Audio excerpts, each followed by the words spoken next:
L'essentiel politique ce soir, c'est avec Damien Lecomte. Bonsoir. Vous êtes docteur en sciences politiques et voici les thèmes que nous allons aborder dans un instant. Est-ce vraiment une surprise? Jean-Luc Mélenchon est candidat à l'élection présidentielle de 2027. Il a officialisé sa candidature ce soir chez nos confrères de TF1. Nous l'entendrons dans un instant. Lui n'est pas encore officiellement candidat, mais son parcours est déjà semé d'embûches. Dominique de Villepin, rattrapé par son passé, il est mis en cause par l'homme d'affaires Robert Bourgi. Enfin, le pouvoir d'achat des Français sous pression avec la hausse des prix du carburant. Comment y remédier? Certains réclament une baisse des taxes, d'autres une taxation des super-profits. Les cadres de la France Insoumise ont donc dit oui à une nouvelle candidature de Jean-Luc Mélenchon à la présidentielle. C'est sa 4e. Il l'a annoncé sur le plateau de TF1 ce soir. On l'écoute. Oui, je suis candidat. Si vous voulez, c'est le contexte et l'urgence qui ont fixé la décision insoumise. Nous entrons dans une saison très agitée de l'histoire du monde. Nous sommes menacés d'une guerre généralisée. Nous sommes menacés par un changement spectaculaire du climat qui va avoir lieu là. Et puis nous avons une crise économique et sociale qui s'avance vers nous. Alors, face à tout ça, pour pas simplement se contenter de réagir, mais dans chaque crise, tirer une opportunité pour le pays, pour tenir bon, eh bien, ça ne s'improvise pas. Damien Lecomte, est-ce que Jean-Luc Mélenchon, c'est vraiment le bon cheval sur lequel la France Insoumise doit miser? On va regarder ce baromètre Verian sur la cote d'avenir des personnalités politiques. En gros, qui est-ce que les Français souhaitent voir jouer un rôle majeur dans les mois et les années à venir? Et on le voit ici, Jean-Luc Mélenchon est en milieu de classement.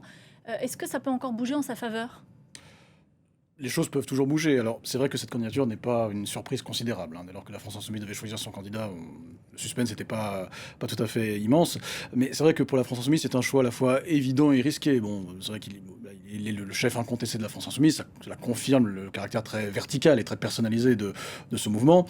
Et c'est vrai que Jean-Luc Mélenchon a une stature et une notoriété et aussi une capacité en campagne, des qualités d'orateur qui sont reconnues, qui peuvent en faire un candidat efficace. Mais c'est vrai que depuis 5 ans, depuis 4 ans, son image s'est très dégradée. Alors bien sûr, les Insoumis parient beaucoup sur le fait que, lors de ces 2 dernières campagnes présidentielles en particulier, à chaque fois, il a terminé à un score sensiblement plus élevé que ce que les sondages annonçaient quelques mois auparavant, et a fortiori 1 an auparavant.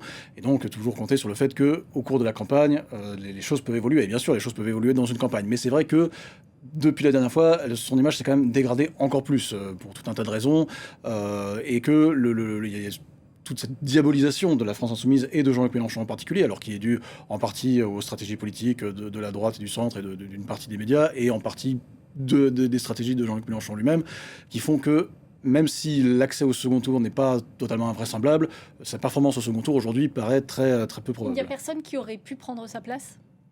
Il y a des gens à la France Insoumise qui auraient pu prendre sa place. C'est vrai que Jean-Luc Mélenchon invoque le contexte et l'urgence, mais en même temps, cette élection, elle a lieu, a priori, s'il est bien en 2027, à son terme, enfin, le plus tard possible. Il n'y a pas une élection anticipée, donc il y avait quand même le temps de se préparer. Quand il avait dit « faites mieux à ses troupes » en 2022, il y avait quand même largement le temps de préparer une autre candidature. Visiblement, il y a sûrement des gens, même s'il considère qu'il y a des gens très compétents dans son équipe à la France Insoumise, il considère qu'il n'y a personne qui est encore capable de lui succéder. Donc, est-ce qu'il a fait le nécessaire pour faire émerger quelqu'un? Apparemment pas.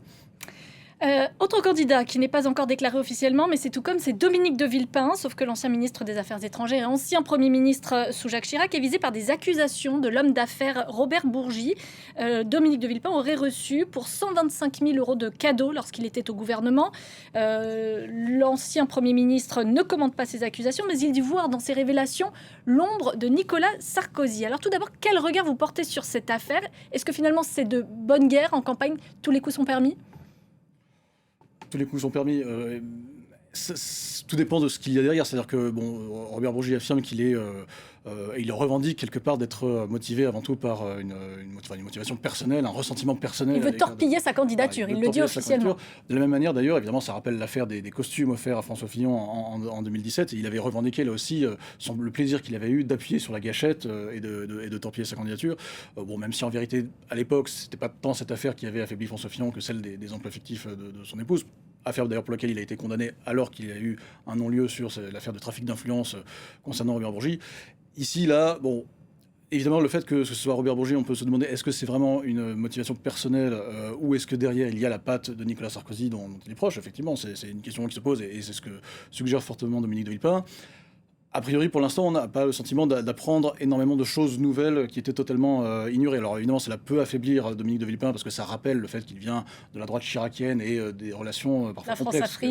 La France-Afrique, des relations complexes qu'il pouvait y avoir entre la France et l'Afrique sous Jacques Chirac.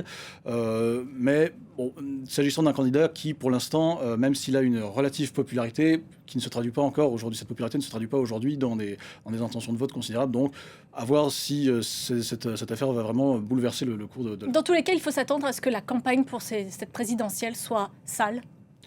Oui, c'est probable. C'est-à-dire que il y a 10 ans, en 2017, on avait une campagne qui était entièrement tournée autour des affaires de François Fillon. Enfin, elle a très largement été vampirisée autour de cette question-là. En 2022, bon, elle a été beaucoup occupée par la question de la guerre en Ukraine, mais aussi du coup par les affaires qui entouraient déjà Marine Le Pen et aussi ses proximités avec la Russie. Donc, effectivement, une fois de plus, on peut s'attendre à ce que si jamais il y a des affaires qui existent, elles soient exploitées au maximum. Et là où il n'y en a pas, elles peuvent être inventées par des candidats en cas de besoin. On en vient à un autre sujet, c'est la question du pouvoir d'achat des Français. D'un côté, le prix de l'essence qui tutoie les 2 € le litre en raison de la guerre en Iran. De l'autre, l'annonce du groupe Total qui dit avoir réalisé 5 milliards d'euros de bénéfices au premier trimestre. Il n'en fallait pas plus pour que la question de la redistribution des richesses revienne sur la table. On a aujourd'hui concrètement 2 sujets qui font débat. L'État doit-il baisser ses taxes, comme l'ont fait l'Espagne, l'Italie et l'Allemagne? C'est ce que réclame le Rassemblement national. La gauche, de son côté, veut taxer les super profits des groupes pétroliers. On écoute les 2 points de vue. Le coût de l'extraction pétrolière est toujours le même, quelle que soit la situation de l'offre et de la demande. Et donc, quand le prix augmente à la pompe, c'est qu'il y a des entreprises qui s'en mettent plein les poches entre les deux. Il n'y a pas d'action volontariste, à savoir baisser les taxes, baisser la TVA, baisser la TICPE pour atteindre, comme le propose le Rassemblement national, une baisse de 40 centimes minimum par litre. C'est l'efficacité.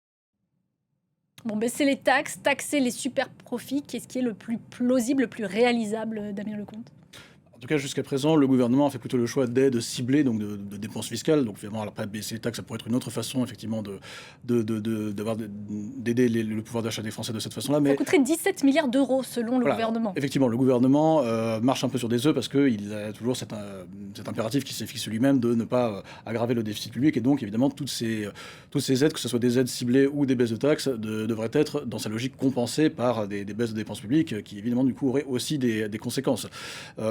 Donc c'est aussi pour cette raison que pour l'instant, Sébastien Lecornu s'est un peu cantonné à demander gentiment, presque à supplier Total de bien vouloir limiter ses marges. Sans le contraindre. Voilà, sans contrainte pour l'instant. Alors c'est vrai que du coup, la gauche fait valoir le fait que Total, les groupes pétroliers réalisent des super profits immenses. Il y a un effet d'aubaine, parce qu'effectivement, le cours du pétrole augmente, mais pour l'heure, le coût de production, de raffinage n'augmente pas autant. Donc effectivement, il y a un effet d'aubaine. Alors, les opposants à une taxation des super-profits peuvent faire valoir qu'il y a une difficulté compte tenu de l'optimisation fiscale que fait Total, sans rentrer trop dans les détails. Bon, voilà, c'est surtout notamment par exemple sa filiale suisse qui concentre les revenus et qui vend très cher, qui facture très cher à sa filiale française, de sorte qu'en France, il ne réalise pas tant de bénéfices que ça, mais au niveau mondial, le groupe réalise des super profits. Donc, si la gauche proposait de taxer les super profits, il faudrait un mécanisme un peu complexe. Mais c'est pas réaliste.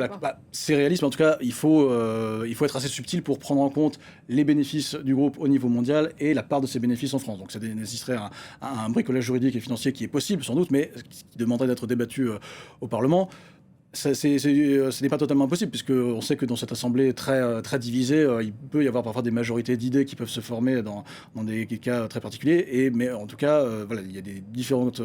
Le gouvernement est dans une position très affaiblie, où il n'est pas vraiment moteur dans cette affaire-là, mais peut-être que des solutions peuvent surgir dans le débat parlementaire. Cette question de pouvoir d'achat, elle va peser dans la campagne lors de cette présidentielle ? Oui, de toute évidence, parce que déjà le contexte international rajoute encore à cela. C'est vrai que c'est vraiment la conséquence principale par laquelle la guerre en Iran et la crise au Moyen-Orient a des conséquences directes sur la vie quotidienne des Françaises et des Français. Donc la question sociale et la question du pouvoir d'achat va clairement avoir une importance dans cette campagne, comme on voit d'ailleurs qu'aux États-Unis, c'est une des raisons principales, une des raisons qui contribue aujourd'hui à l'affaiblissement de Donald Trump, puisqu'il s'est beaucoup fait élire en grande partie là-dessus, sur cette question du coût de la vie, et que évidemment le contexte auquel il participe, qu'il a créé par cette intervention fait qu'elle a un impact direct sur les populations en France comme aux États-Unis. Merci beaucoup Damien Lecomte d'avoir participé à l'Essentiel Politique. Je note qu'on tient les comptes, qu'on est dans les temps. Merci à vous. Tout de suite, vous retrouvez le Journal de l'Afrique.